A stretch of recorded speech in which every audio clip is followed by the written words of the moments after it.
Here's how to create a landing page in Unbounce. Right here under all pages, you can start building now to start creating landing pages. So let's click start building now. After clicking that button, you will be redirected to this page. And now you need to choose what type of content you need to add, whether it's landing pages, pop-ups, or sticky bars. So for this tutorial, let's use landing pages since we are making landing pages. So under landing pages, you can start with a blank page, or you can edit an existing template provided by Unbounce.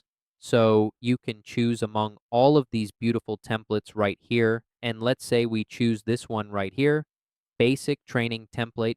And before we can add this, we need to provide it with a name. So any name that you want your landing page to have will do. So let's say this one, let's put a random name and click start with this template. And after clicking start with this template, you will be redirected to the editor page where you can add section, text, and forms.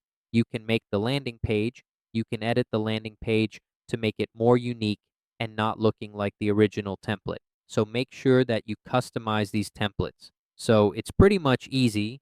You just need to click section by section. So if you want to edit this text right here, just click on it. On the right side, you will see a properties tab that you can use to edit this text right here. So you can change the font, the paragraph type, the effects, you can add an effects. And if you double click on this tab right here, you can edit the text right here. You can delete the text and add something to it, and that's it. So after you're done, just click save. And after it's done saving, you can now go directly to publish it. So as you can see, it says, hooray, you're almost done. And your current URL is this one right here. So just click publish. And as you can see, your page is being published, and that's it. So you just need to wait until it's done. So as you can see, review your changes at unbouncepage.com, the name of your land page. And that is how to create a landing page in Unbounce.